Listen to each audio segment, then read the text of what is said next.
नमस्कार, मराठी आवाजमध्ये आपल्या सर्वांचं स्वागत आहे। आज अंतरवली सराटी या ठिकाणी मुंबईला जाण्यासाठीच्या नियोजनासंदर्भात राज्यव्यापी नियोजन बैठक मनोजदादा जरांगे पाटील यांनी आयोजित केली होती आणि यावेळी लाखो मराठा बांधव महाराष्ट्रभरातून या अंतरवली सराटीमध्ये आलेले होते। बैठक संपन्न झालेली आणि बैठकीमध्ये मनोजदादा जरांगे पाटील यांनी अत्यंत महत्त्वाच्या सूचना दिलेल्या आहेत। यावेळी त्यांनी सूचना देताना आम्ही थेट मुंबईला जाण्या अगोदर आम्ही सर्व मंत्रिमंडळातील मंत्र्यांना, विद्यमान आमदारांना, माजी आमदारांना ठिकठिकाणी 288 पैकी 3 सोडून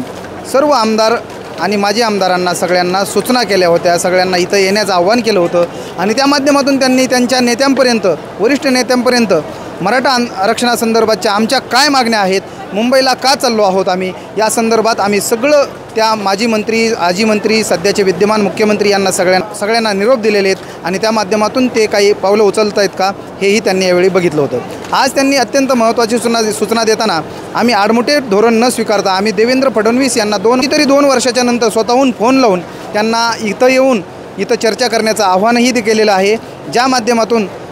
भविष्यामध्ये जे 29 ऑगस्टला मुंबई दौरा त्यांनी आयोजित केलेला आहे त्या मुंबई दौरा टाळताही येऊ शकतो जर देवेंद्र फडणवीस यांची पावलं अंतरवली सराटीकडे जर वळली तर आपली आडमुठी भूमिका नाही आहे। जर ते याही उपर जर मंत्रिमंडळातील मंत्री, मुख्यमंत्री यांनी जर इथं येऊन जर काही पावलं उचलले नाहीत, इथं येऊन जर काही आश्वासन दिले नाही या सर्व मागण्यासंदर्भात, तर मात्र 27 ऑगस्टला खुटा चौक शहागड येथून नगरमार्गे आळाफाटा,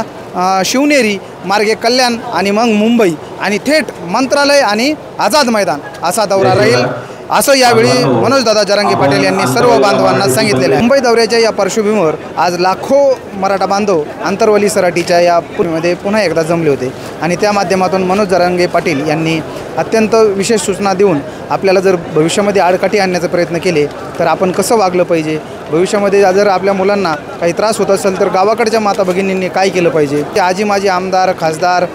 जिल्हा परिषद सदस्य, माजी सरपंच, सध्याचे विद्यमान सरपंच किंवा भावी जे नेते होणार आहेत त्यांनीही मुंबई दौऱ्यामध्ये कसं सहभागी झाले पाहिजे हेही यावेळी त्यांनी सांगितलं। या सर्व पार्श्वभूमीवर आपण एक विशेष लक्ष दिलं पाहिजे की मराठा बांधवांनी यावेळी मनोजदादा जरांगे पाटील यांच्या संपूर्ण सूचना ऐकून त्यांना मुंबईला जाण्यासाठीचा हत्त यावेळी धरलेला आहे। आता लक्ष लागून राहिलं आहे ते म्हणजे या राज्यातील जे मंत्री आहेत, जे मुख्यमंत्री आहेत त्यांनी याकडे कसं बघतायत येणारा काळच ठरवेल।